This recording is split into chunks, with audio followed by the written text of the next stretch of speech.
Hello students, welcome to all of you on my YouTube channel an equation let's make it easy. तो मैं यहाँ पर आप लोगों के लिए क्लास 11th का सेकंड चैप्टर लेकर के आया हूँ। फर्स्ट चैप्टर हम लोगों ने कंप्लीट कर लिया है और फर्स्ट चैप्टर का बेटा असाइनमेंट जो है ना, फर्स्ट चैप्टर का जो असाइनमेंट है वो मैंने अपलोड कर दिया है। कहाँ पे अपलोड किया है तो यहाँ पे मैं आपको बता दे रहा हूँ कि वो वाला जो भी असाइनमेंट है वो आपको मिलेगा मेरे टेलीग्राम चैनल पे। तो टेलीग्राम चैनल पे आप सर्च करेंगे N equation by Ajay sir. Telegram पे आप सर्च करेंगे ऐसा ऐसा सर्च करेंगे।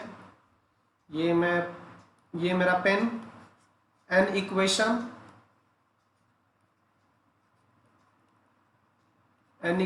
Bye Ajay sir. ओके,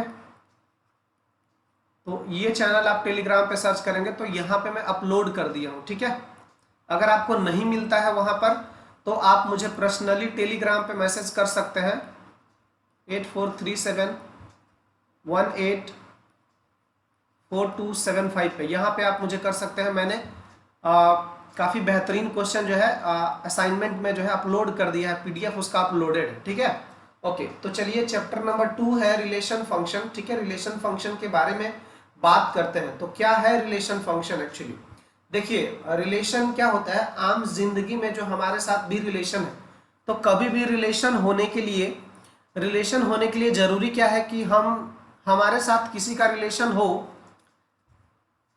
तो मैं ये कहता हूं कि रिलेशन किस बात का रिलेशन यहाँ पर है। जैसे कि आम जिंदगी में जो रिलेशन है, ठीक है, रिलेशन कैसा है, मम्मी पापा, भाई बहन, पति पत्नी, ये सारे क्या रिलेशन है इन आवर लाइफ, है ना, ये ऐसा रिलेशन है।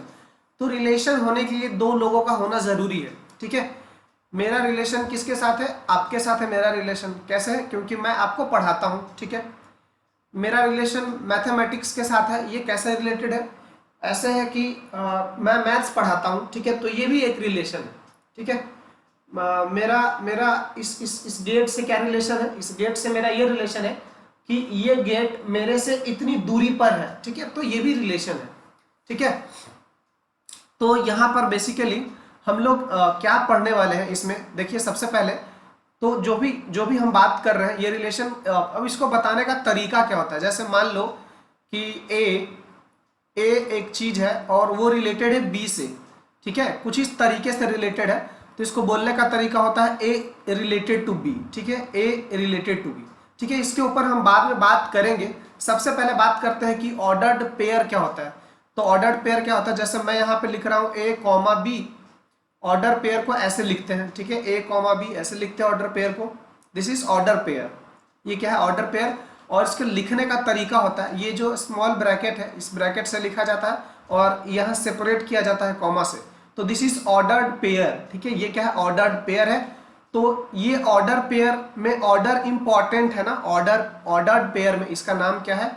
इसका नाम है ऑर्डर्ड पेयर। ठीक है, तो इस ऑर्डर्ड पेयर में ऑर्डर इंपॉर्टेंट है। This is not equal to, ये बिल्कुल भी इक्वल नहीं होगा बी कॉमा ए के। ठीक है, ये बी कॉमा ए के इक्वल नहीं होगा। ठीक है, this is not equal to B comma ए।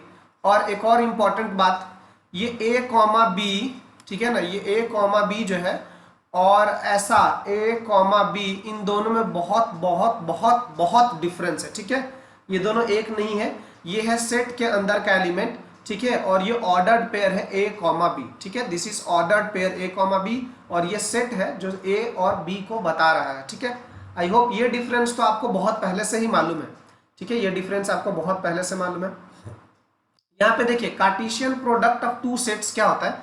जैसे मान लीजिए मेरे पास एक सेट है मेरे पास ऐसा एक सेट है ए और उसके अंदर के एलिमेंट्स है 1, 2, 3, ऐसा एलिमेंट्स है उसके अंदर। ठीक, और एक दूसरा सेट है B, let's say this is set B, और इसके अंदर का एलिमेंट है से ए कॉमा बी, ऐसा है इसके अंदर का एलिमेंट। तो ऑर्डर्ड पेयर, ठीक है ना, ऑर्डर पेयर तो हम सीख चुके हैं क्या होता है। तो इसके अंदर का जो कार्टेशियन प्रोडक्ट है, Cartesian product of these sets A and B is represented as, इनको कैसे दिखाया जाता है? इनको दिखाया जाता है ऐसे ए क्रॉस बी। पढ़ने का तरीका क्या होता है? ए क्रॉस बी, या फिर बोलते हैं प्रोडक्ट ऑफ टू सेट्स, ऐसे भी बोलते हैं। ठीक है, और ये क्या है? अपना कार्टेशियन प्रोडक्ट है। और लिखने का तरीका, इसको कैसे लिखेंगे? ध्यान से देखिए, इसको लिखने का तरीका क्या होता है? ऐसे। ठीक, इसमें पहला एलिमेंट पहले सेट का होगा। ठीक, इसका पहला एलिमेंट पहले सेट का होगा, तो क्या हो जाएगा 1 कॉमा ए, ठीक है। दूसरा एलिमेंट दूसरे सेट का होगा, ठीक। फिर उसके बाद कॉमा, क्योंकि ये भी एक सेट ही है बेटा, ए क्रॉस बी अपने आप में क्या है, एक सेट है। दूसरा एलिमेंट जब लिखेंगे, जब इस ए क्रॉस बी का दूसरा एलिमेंट लिखेंगे तो इसका पहला एलिमेंट पहले सेट का होगा, ठीक है। फर्स्ट एलिमेंट फर्स्ट सेट का होगा और सेकंड एलिमेंट सेकंड का। तो कितना हो जाएगा, this will be 1 comma B, ठीक है। और उसके बाद अगला जब हम लोग लिखेंगे तो ए का क्या हो गया, ए का इन दोनों के साथ हो गया, ए का जो है, ए का ध्यान से देखना, ए का इन दोनों के साथ हो गया। ए का पहले ए के साथ लिखे 1 का, फिर 1 का किसके साथ लिखे, बी के साथ लिख ले, तो 1 का काम हो गया ना। अब क्या करेगा, 2 लिखेंगे, तो इसका 2 कॉमा ए, ठीक है। फिर से क्या हो जाएगा 2 कॉमा बी, ठीक है ना ये। फिर उसके बाद क्या हो जाएगा 3 कॉमा ए, फिर उसके बाद क्या हो जाएगा 3 कॉमा बी। तो आप देख रहे हैं कि जो ऑर्डर पेयर लिखा गया है, इसमें क्या होता है, पहला इसके जितने भी सारे एलिमेंट्स हैं, ऑर्डर्ड पेयर का जो फर्स्ट एलिमेंट फर्स्ट सेट का होता है। ये देखो फर्स्ट एलिमेंट 1 1, ये 2 ये 2 ये 3, ये सब फर्स्ट। और ये सेकेंड एलिमेंट, जो ऑर्डर्ड पेयर का जो सेकेंड एलिमेंट होता है, ऑर्डर्ड पेयर का सेकेंड एलिमेंट सेकेंड सेट का होता है, ठीक है। So this is what A cross B is, ठीक है। यहां पर आपको मैं बोलूं कि number of element in set A is equal to कितना है, 3। Number of element in set A is equal to 3 and number of element in set B is equal to 2 है। तो अगर मैं आपसे पूछूं कि number of element in Cartesian product A cross B में कितने होंगे नंबर ऑफ एलिमेंट्स, तो आप गिन लो पहले 1 2, दिस इज 1 2 3 4 5 6। अच्छा, तो ये होता है बेटा n A into n B. अब बताओ एन ए में number of element in set A is equal to 3 and number of element in set B is equal to 2, so therefore this will be equal to 6. so therefore number of element in A cross B is equal to 6. तो हमसे कभी सिर्फ number of elements पूछेंगे तो हम direct क्या करेंगे, इस तरह निकाल देंगे, ठीक है। So number of element in Cartesian product A cross B is equal to 3 into 2. So this is number of element in Cartesian product. तो ये हमारा क्या है, कार्टेशियन प्रोडक्ट, ठीक है। अब देखो, जैसे मुझे क्या बोला जाता है कि इस कार्टेशियन प्रोडक्ट का एरो डायग्राम रिप्रेजेंट करना, यही कार्टेशियन प्रोडक्ट, ये जो है हमें एरो डायग्राम से रिप्रेजेंट करना है। तो देखिए आगे representing the Cartesian product of 2 sets with arrow diagram. चलो यही वाला हम लोग इसी को करते हैं एरो डायग्राम से रिप्रेजेंट। तो ए हमारा क्या था, ए था 1 2 3 और जो बेटा सेट बी है that is equal to A B. अच्छा, तो अब आपको क्या करना है, ए ये इसको डायग्राम बना के दिखाना है, एरो डायग्राम बना के दिखाना। तो देखो ऐसे, ये है सेट ए के अंदर का एलिमेंट है 1 2 3, ठीक है। इसको ये ऐसे डॉट से रिप्रेजेंट करते हैं ना, ऐसे डॉट से रिप्रेजेंट करते हैं सेट के अंदर के एलिमेंट को। और ये है अपना सेट बी में है ए और ऐसे बी है, ठीक है। तो रिप्रेजेंट करने का, एरो डायग्राम से रिप्रेजेंट करने का तरीका क्या है, पहले ये वाला का इसके साथ होगा, ठीक है। फिर इस वाले का लफड़ा इसके साथ होगा, ऐसा हो गया। फिर ये वाला 2 का इसके साथ होगा, फिर ये वाला 2 का इसके साथ होगा, फिर ये वाले 3 का इसके साथ होगा, फिर ये वाले 3 का इसके साथ होगा। सो this is what arrow diagram. ये है representing Cartesian product of 2 sets in arrow diagram. मतलब पहले 1 का लफड़ा ए के साथ, फिर 1 का लफड़ा बी के साथ, फिर 2 का लफड़ा ए के साथ, फिर 2 का लफड़ा बी के साथ, है ना, फिर 3 का ए के साथ, फिर 3 का बी के साथ। तो दिस इज व्हाट, मतलब बहुत ही सिंपल है एरो डायग्राम से बताना, बहुत ही सिंपल है एरो डायग्राम से बताना। अगर हम बोलते हैं कि इसको ज्योमेट्रिकली ग्राफिकली रिप्रेजेंट करना है, बेटा इसको ग्राफिकली रिप्रेजेंट करना है, तो देखो ग्राफिकली कैसे रिप्रेजेंट करते हैं इसको, है ना। Let's say this is representing set ए, तो ये 1 है, ठीक है, दिस इज सेट 2 और ये है 3। और यहाँ पे मान लो ये A है और ये है B, है ना। तो आप क्या करो, इस लाइन को ऐसे बना लो और इस लाइन को ऐसे बना लो, ठीक है। तो 1 का रिलेशन पहले किसके साथ है, A के साथ, तो ये वाला पहला पॉइंट हो जाएगा ये, ठीक है। फिर 1 का रिलेशन किसके साथ है, B के साथ, तो ये वाला पॉइंट आ जाएगा ये, ठीक है। फिर दूसरा 2 का रिलेशन किसके साथ है, A का साथ, रिलेशन नहीं मतलब 2 का लफड़ा किसके साथ है, 2 का ऑर्डर्ड पेयर, और 2 का जो है लफड़ा इस B के साथ है। 3 का किसके साथ है, ये 1 के साथ, और ये कितना है ये। तो यहाँ पे लिखने का तरीका क्या हो गया, this is 1 comma A, this is 1 comma B, okay, this is 2 comma A and this is 2 comma B, this point is 3 comma A, this point is 3 comma B. So this is what the graphical representation of Cartesian product of two sets, दो set का ये graphical representation है। बहुत ही आसान, एकदम बहुत ही बेहतरीन मतलब चैप्टर है, बहुत खूबसूरत है। पता नहीं लोग इसको क्यों मतलब कि फालतू में मतलब कि बोझ टाइप से समझते हैं बच्चा। बहुत ही बेहतरीन चैप्टर है ये, आसान बोल दो ना, आसान एक लैंग्वेज में बोल दोगे तो आसान बेहतरीन है, आसान बोलना अच्छा है, ठीक है। तो चलो यहाँ पर है set A is equal to 1,2 and B is equal to 3,4,5, then find A cross B and B cross A। तो A क्रॉस B निकालना है और B क्रॉस A निकालना है। तो यहाँ से हमें पता चल जाएगा कि A क्रॉस B क्या B क्रॉस A के इक्वल होता है कि नहीं, तो हम लोग वो भी फाइंड कर लेंगे। तो let's find A cross B। तो जब आपको मैं बोलता हूं A क्रॉस B फाइंड करने के लिए, तो आप क्या करते हो, पहले सेट का पहला एलिमेंट, दूसरे सेट का पहला एलिमेंट, ये पहले सेट का पहला एलिमेंट, पहले सेट का पहला एलिमेंट, दूसरे सेट का दूसरा एलिमेंट, ठीक है। पहले सेट का पहला एलिमेंट, दूसरे सेट का तीसरा एलिमेंट, ऐसा, ठीक है। मतलब ये 1 का लफड़ा 3 के साथ, 1 का लफड़ा 4 के साथ, 1 का लफड़ा 5 के साथ, ऐसा, ठीक है। अब ध्यान से अब देखना आगे। अब यहां अब ये 2 का 3 के साथ हो जाएगा, 2,3, 2,3, 2 का लफड़ा फिर 4 के साथ हो जाएगा, ओके, फिर 2 का लफड़ा 5 के साथ हो जाएगा। तो यहां पर ये क्या है, this is A cross B, this is A cross B। अब हम B क्रॉस A निकाल लेते हैं, तो this is the first answer, A cross B। आप गिन लो ना, 3 इंटू 2 6 होने चाहिए, 1 2 3 4 5 6, देयर आर 6 एलिमेंट्स, बिल्कुल सही है। अब हम निकाल लेते हैं B cross A।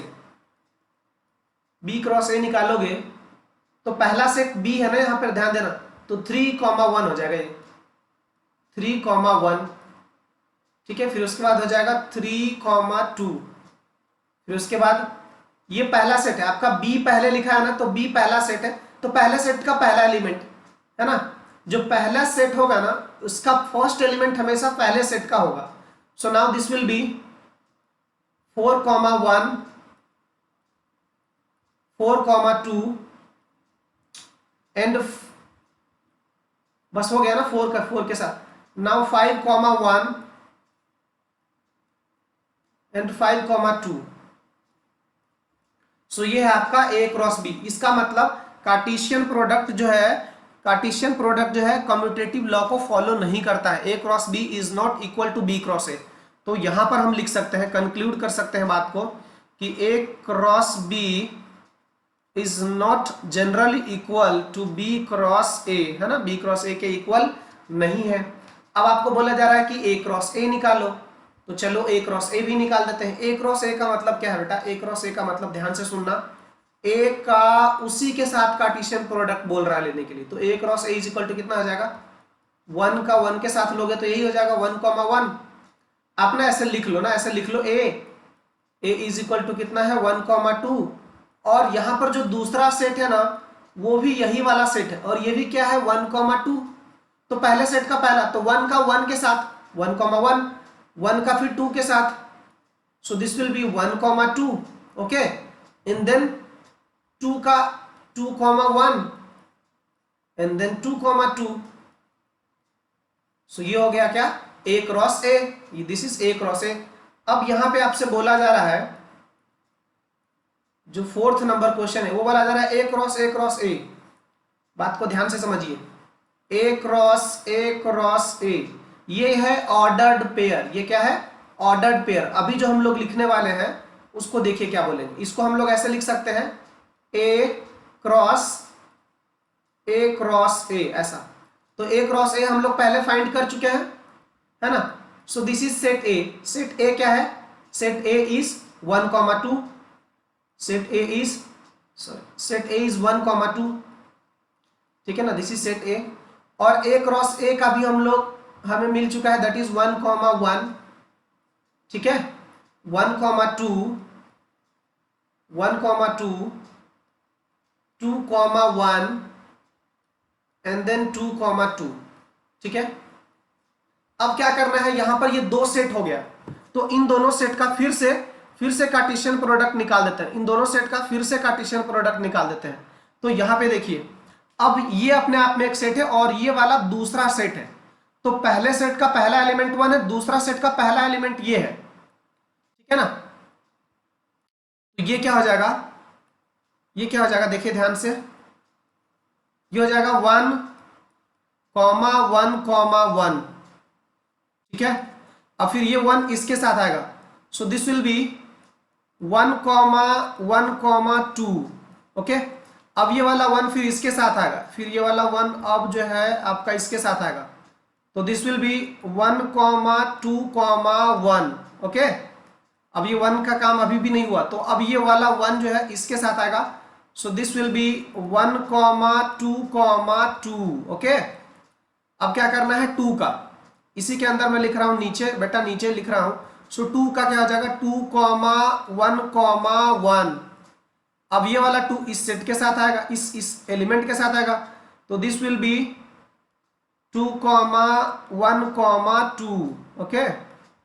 And this 2 अब इसके साथ आएगा, तो ये क्या हो जाएगा 2,2,1, ओके। अब ये वाला 2 जो है आखिरी वाले इस एलिमेंट के साथ आएगा, सो दिस विल बी 2,2,2, ठीक है। ये हो जाएगा और ये हो जाएगा। तो ये है, इसको बोलते हैं ऑर्डर्ड ट्रिपलेट, ओके। इसको क्या बोलते हैं, ऑर्डर्ड ट्रिपलेट बोलते हैं, ऑर्डर्ड ट्रिपलेट। ये है ट्रिपलेट्स, ठीक है ना, ये ऑर्डर ट्रिपलेट है। तो हमें ऑर्डर ट्रिपलेट कैसे फाइंड होगा, ऑर्डर ट्रिपलेट कैसे फाइंड होगा, नंबर ऑफ एलिमेंट हम लोग निकाल लिए, number of element in A cross B निकाल लिए, ठीक है ना। अब मैं बोलता हूं आपको number of element in A cross B cross C कैसे निकालोगे, तो आप ध्यान देना जरा। Let's say number of element in set A is given to us, है ना, हमें ये मालूम है, मान लो ये मालूम है P है, ठीक है। Number of element in set B is equal to say this is Q, ठीक है। And number of element in set C, let's say this is R. So now if we have to find number of element in A cross B cross C, so that is equal to P cross Q cross Q. It is as simple as that, ठीक है ना। ठीक, तो हमने अभी जो निकाला A cross A, तो आप देखो उसमें नंबर ऑफ एलिमेंट्स A में कितने हैं, नंबर ऑफ एलिमेंट्स A में है 2, ठीक है ना, 2। तो आपके पास जो एलिमेंट्स है ना, एलिमेंट्स, नंबर ऑफ एलिमेंट्स यहाँ पे लिख रहा हूं मैं, यहाँ पे ध्यान दीजिए, number of elements in A cross A should be equal to 2 into 2 into 2, so this should be equal to 8। अब आप काउंट कर लो, दिस इज 1 2 3 4 5 6 7 8, हो। तो यहाँ पर जो है हमें समझ में आ गया कि number of element in order triplet भी पता चल गया, और नंबर ऑफ एलिमेंट जब कार्टेशियन प्रोडक्ट दो सेट का A क्रॉस B का पता चल गया, और number of element in A cross A मतलब A cross B cross C अगर ट्रिपलेट रहे तो भी हमें ये पता चल चुका है, ठीक है। चलिए आगे यहां पर बोल रहा है, ये इक्वालिटी है ना, this is equality of ordered pair. दो ऑर्डर्ड पेयर का इक्वालिटी का क्या मतलब है, 2 ordered pairs are said to be equal, ये इक्वल बोला गया है। यहाँ पे देखो, this ordered pair is equal to this, इसका मतलब है first element of this ordered pair correspondingly equal to first element of this ordered pair. दो ऑर्डर पेयर के इक्वल होने का मतलब बेटा ये होता है कि दोनों का फर्स्ट एलिमेंट इक्वल है और दोनों का सेकंड एलिमेंट कॉरस्पॉन्डिंगली इक्वल है, ठीक है। दोनों का फर्स्ट एलिमेंट इक्वल है और दोनों का सेकंड एलिमेंट कॉरस्पॉन्डिंग जो है वो इक्वल है। तो यहां पे सॉल्व कर लेते हैं इसको। So this is what, 2x is equal to, ठीक है, 2x is equal to 6. So therefore x is equal to 3. And now this is x plus y is equal to 2. X is equal to 3 plus y is equal to 2. So therefore y is equal to -1. So this is the solution of first.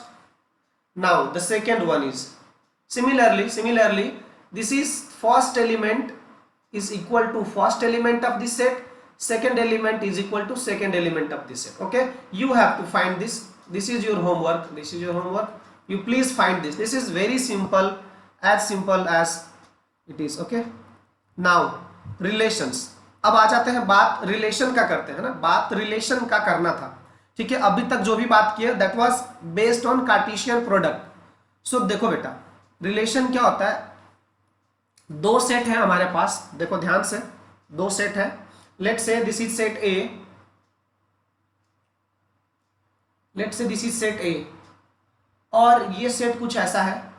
इस set में जो लोग हैं ना वो है let's say Akshay Kumar, ठीक है, विराट कोहली, ठीक है, सानिया मिर्जा, ये सेलिब्रिटी लोग हैं, ठीक है, सेलिब्रिटी लोग हैं, बहुत ही अच्छे लोग हैं, ठीक। तो ये हो गया आपका सेट ए। सेट ए के अंदर अक्षय कुमार, विराट कोहली और ये सानिया मिर्जा है, ऐसा सानिया मिर्जा है, ठीक है। तो ये सेट ए है। और let's say this is set B. Set B में है, सेट बी में है क्रिकेट, ठीक है, क्रिकेट, ठीक है, बॉलीवुड, ठीक है, मैं पूरा नहीं लिख रहा हूं, बॉलीवुड, ठीक है, और ये है फुटबॉल, और है टेनिस है, ठीक है, टेनिस। ये है अपना सेट बी। अब आप बात को ध्यान से समझना, मैं क्या करने वाला हूं ना, सेट बी को आसान करके मैं ऐसे लिख देता हूं ना, B, set B is equal to, मैं ऐसा लिख देता हूं, क्रिकेट को सी लिख देता हूं, ठीक है, बॉलीवुड को बी लिख देता हूं, फुटबॉल को एफ लिख देता हूं, और टेनिस को टी लिख देता हूं। यहां पर कोई भी जो है, कोई भी एक जैसा नहीं है, तो डाउट नहीं होगा, ठीक है। क्रिकेट, बॉलीवुड, फुटबॉल और टेनिस ऐसा लिख दिया। अब बात को आप ध्यान से समझना, जब मैं आपको बोलूंगा बेटा इसका कार्टेशियन प्रोडक्ट बना दो, ए क्रॉस बी निकाल दो, तो आप तो ए क्रॉस बी निकालना सीख चुके हो, अभी एकदम गर्मा गर्म सीखे हो, ताजा ताजा एकदम निकाल दोगे आप। तो ए क्रॉस बी में कैसे निकालोगे, ये अक्षय कुमार क्रिकेट, अक्षय कुमार कॉमा ऐसा क्रिकेट, ठीक है, और उसके बाद अक्षय कुमार बॉलीवुड, ऐसा बनाते जाओगे। ये पूरा लिखना आपका काम है, ठीक है, आप पूरा लिख लेना, ठीक। मैं नहीं लिखूंगा। सानिया मिर्जा का पूरे cricket, Sania Mirza Bollywood, Sania Mirza football, Sania Mirza tennis, ऐसे लिखोगे। आपको मैं पूरा बता दे रहा हूं, ठीक है। अक्षय कुमार क्रिकेट, अक्षय कुमार ये क्या है बॉलीवुड, अक्षय कुमार फुटबॉल, अक्षय कुमार टेनिस, फिर उसके बाद विराट कोहली क्रिकेट, विराट कोहली बॉलीवुड, है ना, विराट कोहली फुटबॉल, विराट कोहली टेनिस, ऐसा। फिर Sania Mirza cricket, Sania Mirza Bollywood, Sania Mirza football, Sania Mirza tennis, ऐसा लिख लिया आपने। ये पूरा लिख लिया आपने, इसके अंदर पूरा लिख लिया। तो अब मैं आपसे पूछता हूं कि number of element in A cross B, तो आप तो बोल दोगे ना नंबर ऑफ एलिमेंट कितना हो जाएगा। फर्स्ट में नंबर ऑफ एलिमेंट कितना है, 3 इंटू, सेकेंड में 1 2 3 4, सो 3 इंटू 4 12, मतलब हमको 12 एलिमेंट्स इसके अंदर लिखना था ए क्रॉस बी के अंदर। मैंने लिखा नहीं, मैंने छोड़ दिया। आप तो महारत हो गया, आप कार्टेशियन प्रोडक्ट लिखने में महारथी हो गए आप लोग, ठीक है, तो आप लिख लेना। अब मेरा क्वेश्चन ये है, मैं तो अभी कार्टेशियन प्रोडक्ट का बात कर रहा हूं, मैं किसी रिलेशन को कैसे डिफाइन कराता हूं। देखो रिलेशन ऐसे डिफाइन है, relation R is defined as x comma y such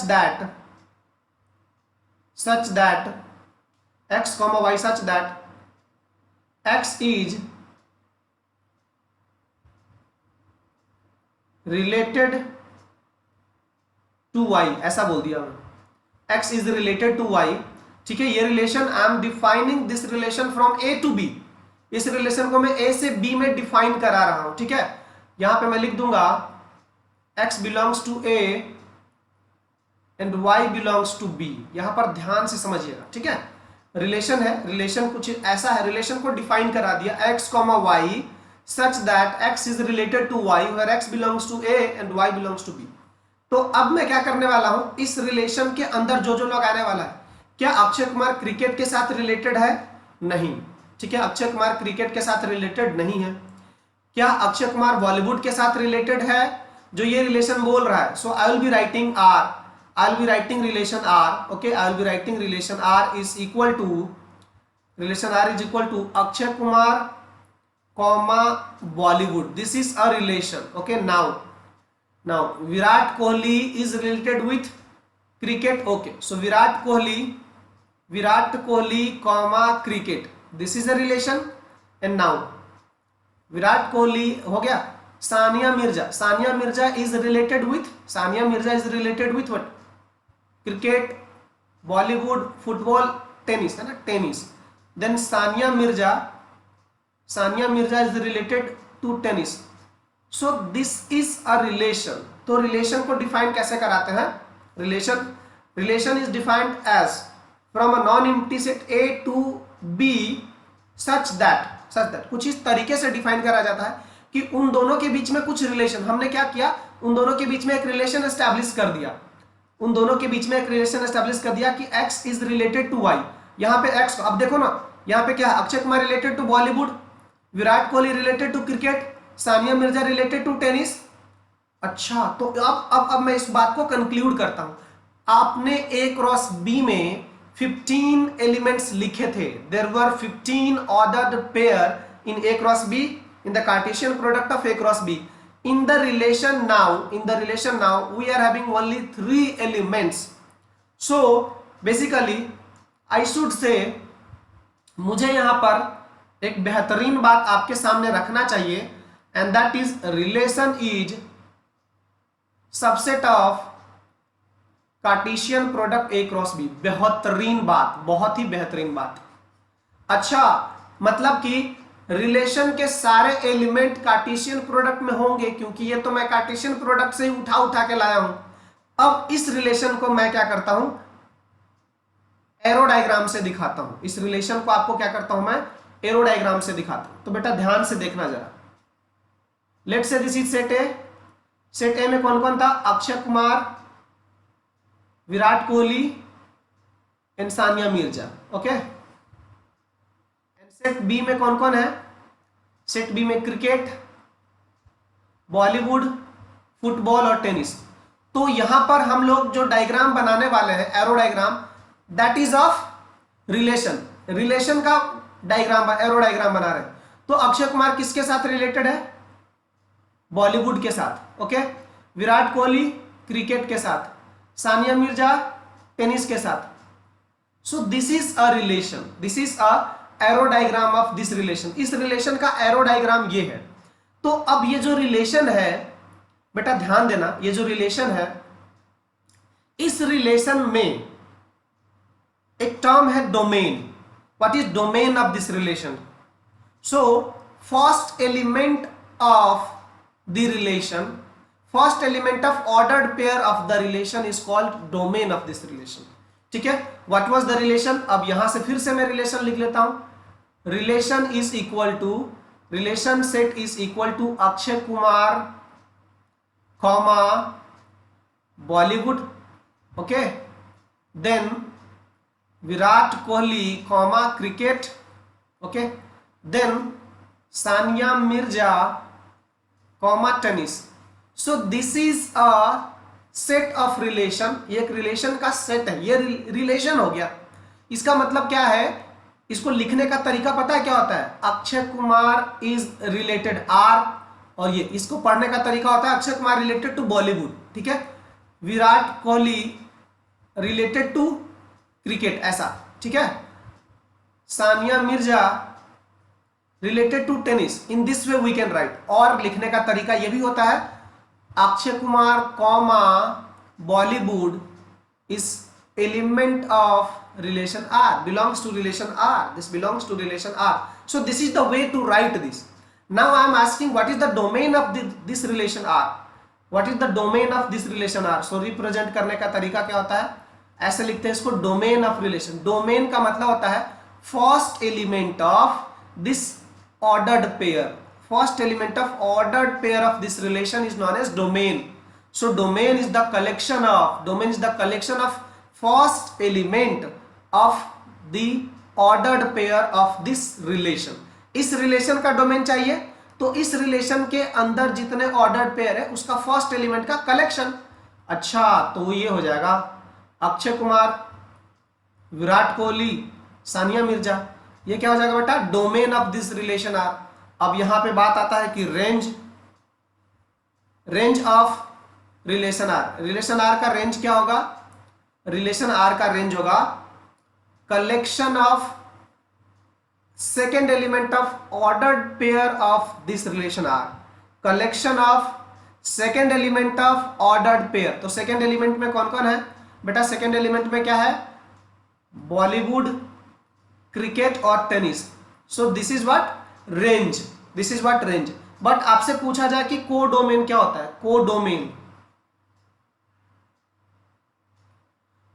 जो बेटा दूसरा वाला सेट है ना, ये इसको बोलते हैं कोडोमेन सेट। ये कोडोमेन होता है बेटा, सिंपल है, simple, this is codomain set. So codomain of this relation R, codomain of this relation R is equal to कितना हो जाएगा, C comma B comma F comma T. तो यहां पे एक और बात सामने आता है, उभर के निखर के एक बात सामने आता है कि रेंज जो होता है वो क्या होता है, सबसेट ऑफ कोडोमेन। बहुत ही बेहतरीन बात, range is subset of codomain. ठीक है, range is subset of codomain. तो इस तरीका से क्या करते हैं, रिलेशन को हम लोग डिफाइन कराते हैं।